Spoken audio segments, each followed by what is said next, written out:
بسم اللہ الرحمن الرحیم۔ السلام علیکم ورحمۃ اللہ وبرکاتہ۔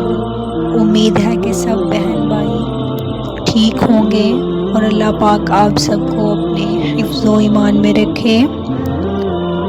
میری ویڈیو اچھی لگے تو برائے مہربانی میرے چینل کو سبسکرائب کریں، شکریہ۔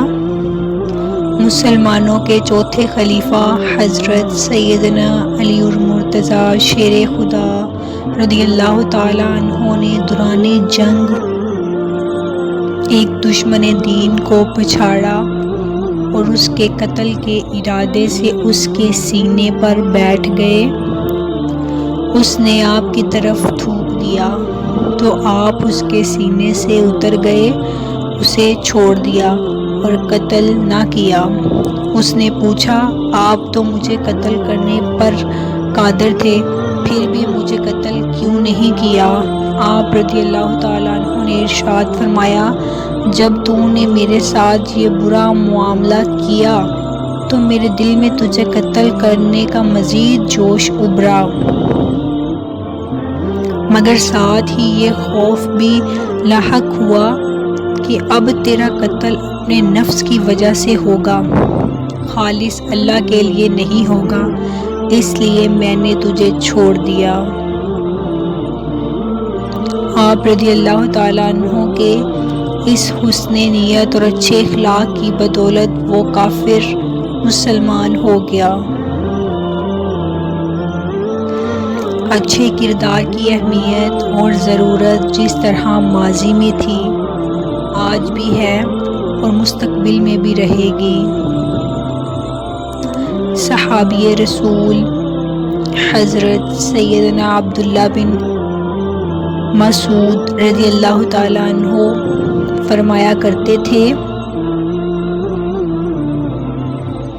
آخری زمانے میں اچھی سیرت اور اچھا کردار عمل کی کثرت سے بہتر ہوگا۔ اے عاشقان رسول، یہ ایک تسلیم شدہ بات ہے کہ انسان کا کردار اس سے وابستہ افراد پر اثر ڈالتا ہے۔ اچھا کردار اچھا اثر ڈالے گا اور برا کردار برا اثر ڈالے گا۔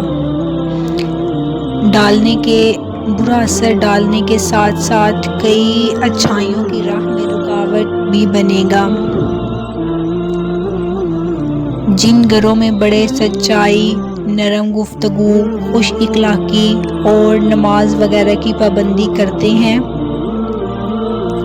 اکثر ان کے بچے بھی اسی راہ پر چلتے ہیں۔ اس کے برعکس گالی گلوچ، مار دھاڑ، تو تکار اور آوارہ ماحول والے گھروں کے بچے بھی بڑوں کی طرح غلط راہ اختیار کرتے ہیں۔ یہ کردار ہی کی اہمیت ہے کہ رب کریم نے ساری مخلوق کے لیے آخری نبی محمد عربی صلی اللہ علیہ وآلہ وسلم کے کردار کو آئیڈیل قرار دیا۔ وہ رسول اللہ صلی اللہ علیہ وآلہ وسلم کا اعلیٰ، اونچا، پاک صاف کردار ہی ہے کہ جانی دشمن بھی دامن اسلام میں آ گئے۔ اللہ پاک ارشاد فرماتا ہے، لَقَدْ كَانَ لَكُمْ فِي رَسُولِ اللَّهِ أُسْوَةٌ حَسَنَةٌ، بے شک تمہیں رسول اللہ صلی اللہ علیہ وآلہ وسلم کی پیروی بہتر ہے۔